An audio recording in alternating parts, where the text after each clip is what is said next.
Saya kira memang ini adalah konsekuensi dari kondisi alam kita yang semakin deteriorated, ya, semakin kurang. Jadi ada persoalan dengan habitat paus kita yang semakin terganggu.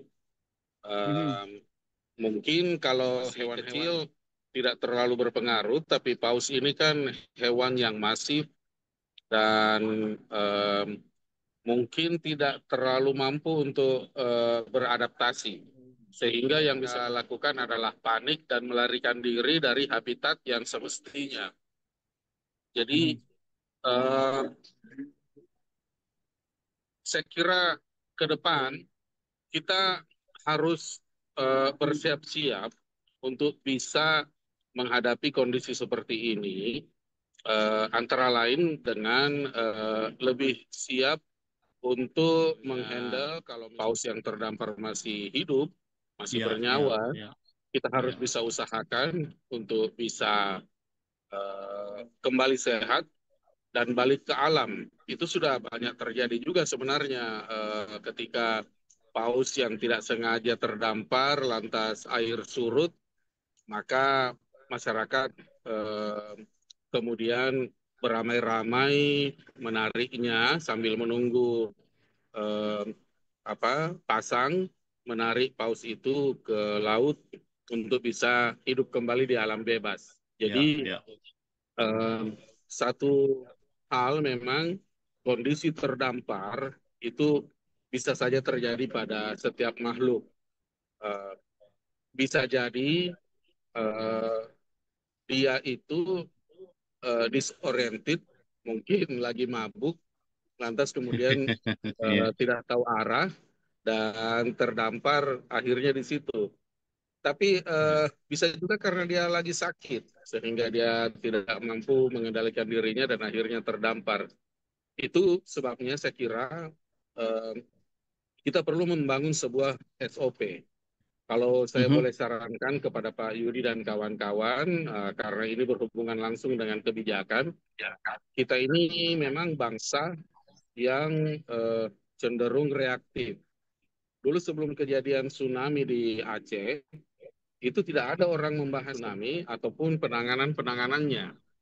Sekarang hampir semua hotel di pantai itu punya jalur evakuasi kalau terjadi tsunami.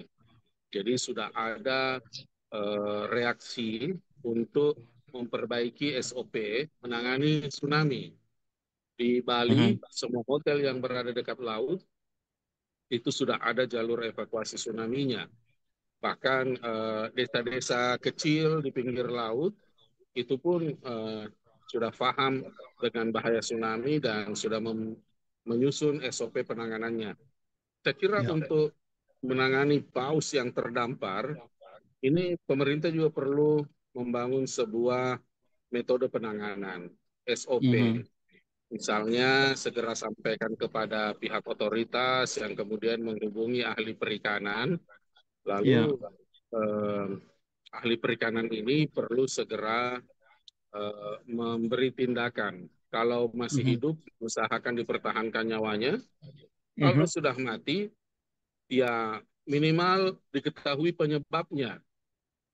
Dilakukan nekropsi, dilakukan pendugaan umur, berbagai Mhm. hal bisa dilakukan sehingga kita mendapat pelajaran dari situ.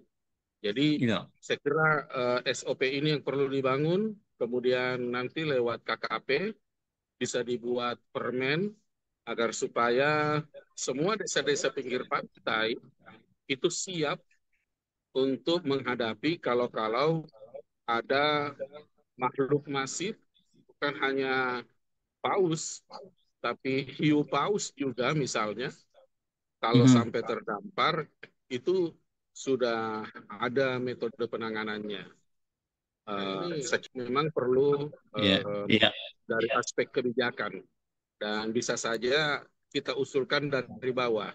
Saya kira dari peran seperti Denuntung di pihak media menyuarakan ini dan pemerintah akhirnya bisa menanggapi dengan sebuah kebijakan, apakah itu dalam bentuk permen atau apa, tapi sebuah SOP yang bisa menjadi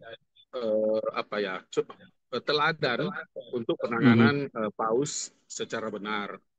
Saya kira begitu, Denuntung. Ya, siap. Dan Saya terima kira kasih juga pada Pak Yudi yang sudah memberikan insight-nya. Dan Pak Ili, terima kasih.